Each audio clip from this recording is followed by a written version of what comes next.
तो कहानी की शुरुआत एक ऐसी फैंटेसी दुनिया से होती है जो हमारी दुनिया से बिल्कुल अलग है। यहाँ हम एक नॉर्मल से दिखने वाले इंसान को मध्यकालीन दौर के सिपाहियों के साथ जंगल में चलते हुए देखते हैं। वे लोग आपस में बातें करते हुए आगे बढ़ ही रहे थे कि तभी उन्हें जंगल में एक डरा हुआ आदमी मिलता है।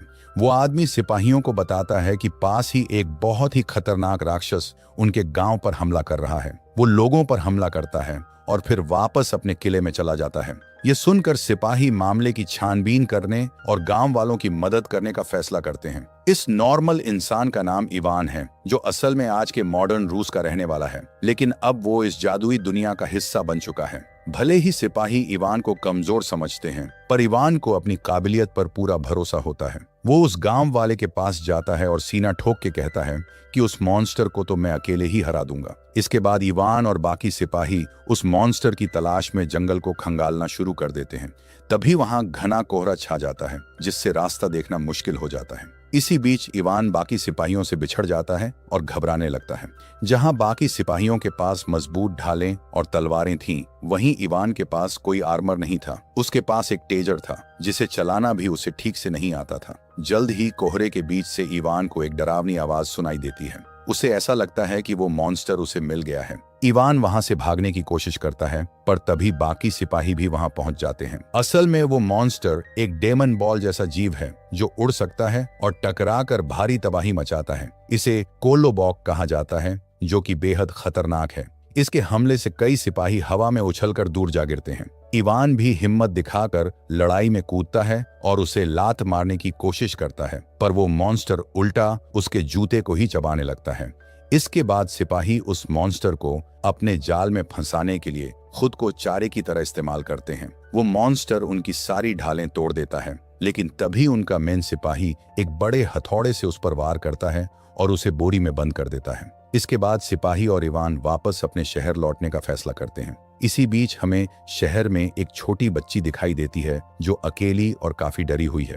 तभी एक घर के पास उसे एक चमकीला जादुई फूल मिलता है। वो बच्ची उस फूल को देखकर हैरान हो जाती है। तभी एक औरत वहां आती है और उस बच्ची की मदद करती है। वो औरत एक पल के लिए उस फूल को छूने की कोशिश करती है, लेकिन डरकर अपना हाथ पीछे खींच लेती है। खैर, अब इवान अपने घर वापस लौट आता है। भले ही उसने इस जादुई दुनिया में काफी वक्त बिताया था, लेकिन वो अब भी यहाँ के माहौल में पूरी तरह ढल नहीं पाया था। इसी वजह से वो अपनी मॉडर्न दुनिया से ढेरों सामान, जैसे कि मॉडर्न फ्रिज, माइक्रोवेव और बाकी घरेलू सामान यहाँ ले आया था।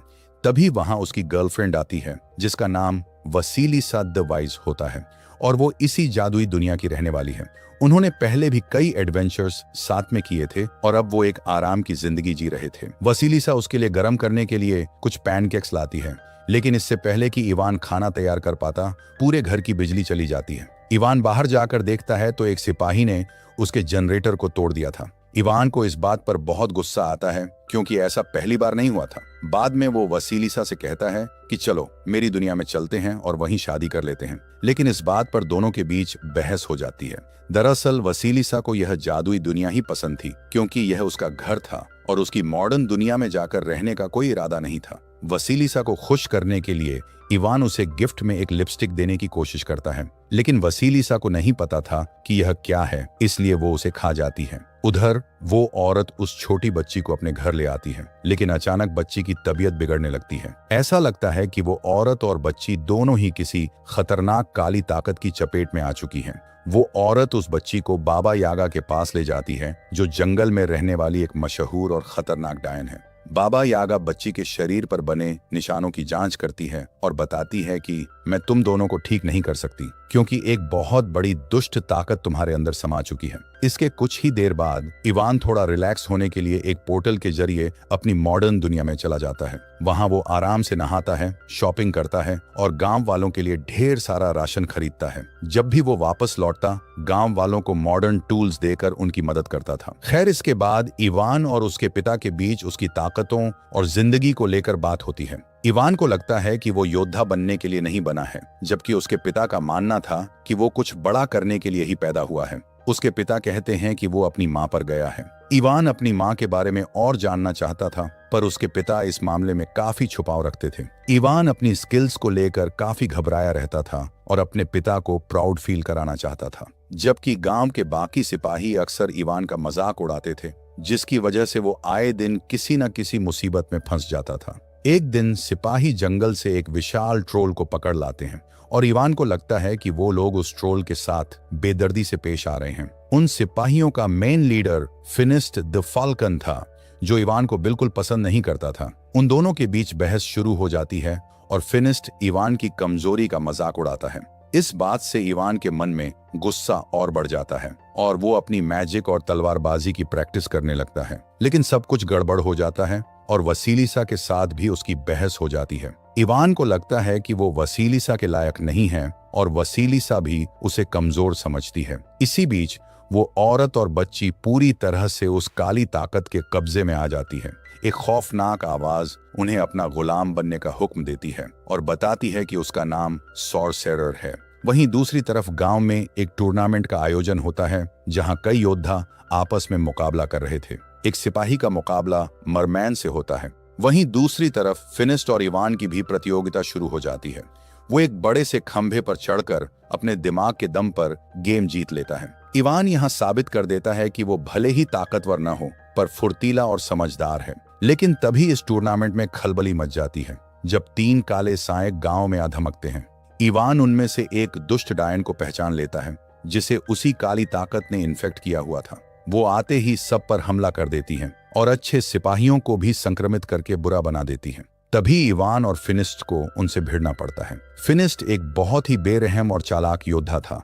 वहीं वसीलिसा भी एक एक करके कई दुश्मनों को ढेर कर देती है।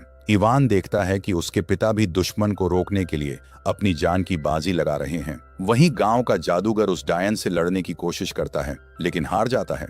असल में वो डायने एक जादुई तलवार को छीनने आई थी। इस जादुई तलवार के बारे में हम अगर जानेंगे, तभी सही वक्त पर बाबा यागा वहां पहुंचती है और इवान और उसके दोस्तों को उस तलवार के साथ सुरक्षित भगाने में मदद करती है। बाद में जब वो शैतानी ताकतों से छुप रहे होते हैं, तब बाबा यागा उन्हें उस प्राचीन बुराई की कहानी सुनाती है जो वापस लौट आई है। इस प्राचीन शैतान को सॉर्सेरर कहा जाता है। वो कभी एक महान जादूगर हुआ करता था, लेकिन वो अमर होना चाहता था। जब सॉर्सेरर अमर होने के बिल्कुल करीब था, तब उसका एक जवान चेला अंधेरे का रास्ता चुन लेता है और अपने दिल में शैतान को बसने देता है। उसके बाद वह अपने ही गुरु को मारकर खुद अमर बन जाता है। इसके बाद सॉर्सेरर को जमीन के कई फीट नीचे दफना दिया गया था।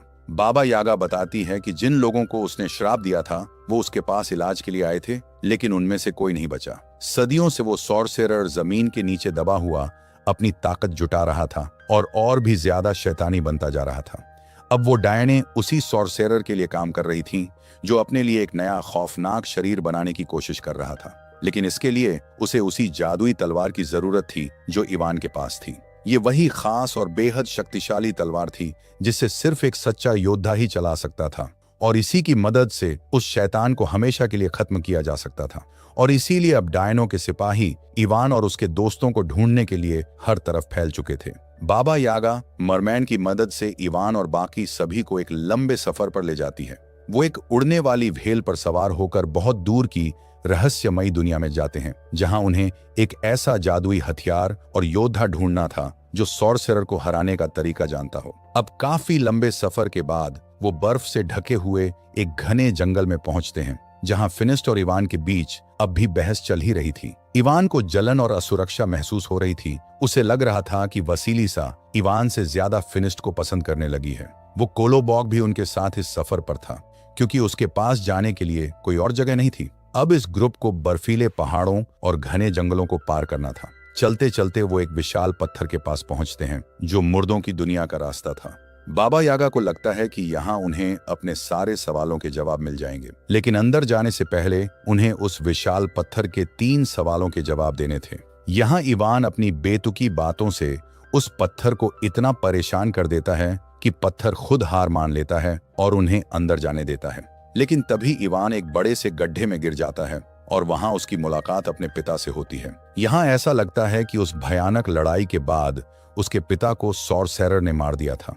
अपने पिता को इस हाल में देखकर इवान का दिल टूट जाता है और वो रोने लगता है। लेकिन उसके पिता उसे समझाते हैं कि तुम एक महान योद्धा बन सकते हो, बस खुद पर भरोसा रखो। अब गुफा से बाहर निकलने के बाद इवान अपने पिता की मौत से काफी दुखी था। खैर, आगे बढ़कर वो उस पुराने योद्धा को खोज लेते हैं, लेकिन सबसे बड़ी मुसीबत यह थी कि उस योद्धा की याददाश्त जा चुकी थी। उसे याद ही नहीं था कि उसने सॉर्सेरर को कैसे हराया था। वो काफी बूढ़ा हो चुका था और किसी जॉम्बी की तरह दिख रहा था। अब इसके बाद पूरा ग्रुप उस बूढ़े योद्धा को दूसरे जंगल में ले जाता है। वहां इवान उस जादुई तलवार को चलाकर अपनी ताकतों को टेस्ट करने की कोशिश करता है। इसके बाद वो तलवार को एक चट्टान के नीचे छुपा देता है और सब सो जाते हैं। तभी दुश्मन अचानक उन पर हमला कर देते हैं, जिसमें फिनिस्ट घायल हो जाता है। किसी तरह इवान और उसकी टीम वहां से जान बचाकर भागने में कामयाब होते हैं, लेकिन वो जादुई तलवार दुश्मन के हाथ लग जाती है। इसके बाद इवान की वसीलिसा के साथ जबरदस्त बहस हो जाती है। इवान कहता है कि तुम्हें तो सिर्फ एक योद्धा पति चाहिए, इसीलिए अब तुम मुझसे प्यार नहीं करती। इस बात पर गुस्सा होकर वसीलिसा उसे एक थप्पड़ जड़ देती है और घायल फिनिस्ट की मदद करने चली जाती है। थोड़ा रेस्ट करने के बाद इवान और उसका ग्रुप आखिरकार दुश्मन का सामना करने के लिए निकल पड़ता है।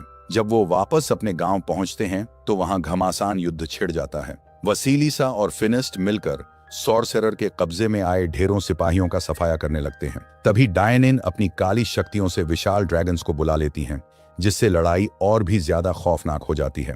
अब सॉर्सेरर अपने असली और भयानक रूप में आ जाता है। वो नीली आंखों वाला एक विशालकाय पेड़ जैसा मॉन्स्टर बन चुका था। उधर वो पुराना योद्धा अब भी याद करने की कोशिश कर रहा था कि उसने सॉर्सेरर को कैसे हराया था। लड़ाई के दौरान उसका सिर धड़ से अलग हो जाता है, लेकिन फिर भी वो जिंदा था। अब इवान को उससे मदद चाहिए थी, मगर उसकी याददाश्त वापस ही नहीं आ रही थी। वहीं दूसरी तरफ शैतानी ताकतें हावी हो रही थीं और गांव वालों का टिकना मुश्किल हो रहा था। तभी अचानक उस पुराने योद्धा को याद आता है कि सॉर्सेरर अपनी सारी ताकत जमीन से खींचता है, इसीलिए उसे हराने का एक ही तरीका है। लेकिन इससे पहले कि वो कुछ कर पाते, सॉर्सेरर की नजर वसीलिसा और इवान पर पड़ती है। वो अपनी शक्ति से जमीन को फाड़ना शुरू कर देता है, जिससे जमीन दरकने लगती है और वसीलिसा नीचे गहरे गड्ढे में गिर जाती है। ये देखकर इवान खौफ और गुस्से से भर जाता है। उसे लगता है कि उसकी गर्लफ्रेंड मारी गई है। लेकिन अचानक इवान खुद को एक गुफा में अपने पिता के साथ देखता है।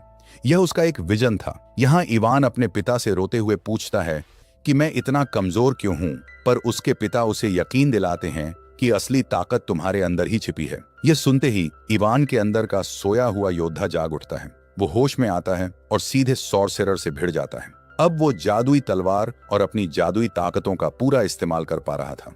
दोनों के बीच एक विनाशकारी लड़ाई होती है और लड़ते लड़ते इवान और सॉर्सेरर एक जादुई पोर्टल के अंदर जा गिरते हैं।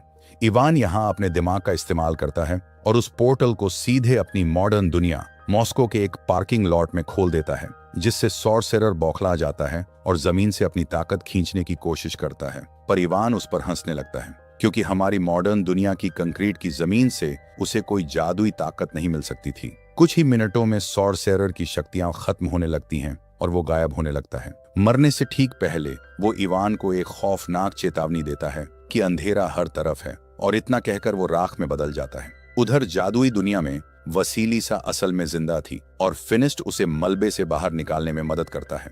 वसीलिसा यह सोचकर रो रही थी कि इवान शायद मारा गया, लेकिन तभी आसमान में एक पोर्टल खुलता है और इवान उसमें से ही बाहर निकलता है और दोनों एक दूसरे को गले लगा लेते हैं। अब इवान को अपनी ताकतों पर पूरा कंट्रोल आ चुका था और फिनिस्ट के साथ भी उसकी पक्की दोस्ती हो गई थी।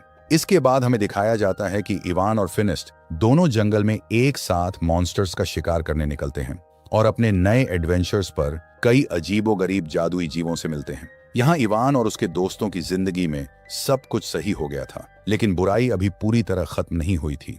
उन 3 डायनों में से एक डायन अभी भी जिंदा थी, जो खुद को अंधेरे के साथ मिला लेती है। और कहानी की शुरुआत में जो औरत दिखी थी वो अब प्रेग्नेंट थी। पहली नजर में वो बिल्कुल नॉर्मल लग रही थी, लेकिन अचानक उसके पेट में दर्द होता है और उसकी आंखें पूरी तरह से काली पड़ जाती हैं। इसी सस्पेंस के साथ ये मूवी यहीं खत्म होती है। आशा करता हूँ कि आपको यह वीडियो पसंद आई होगी। अगर सच में पसंद आई है तो वीडियो को लाइक करके चैनल को सब्सक्राइब जरूर से कर देना। वीडियो पसंद आई तो लाइक कर देना, चैनल को सब्सक्राइब कर लेना। मिलते हैं अगली वीडियो में।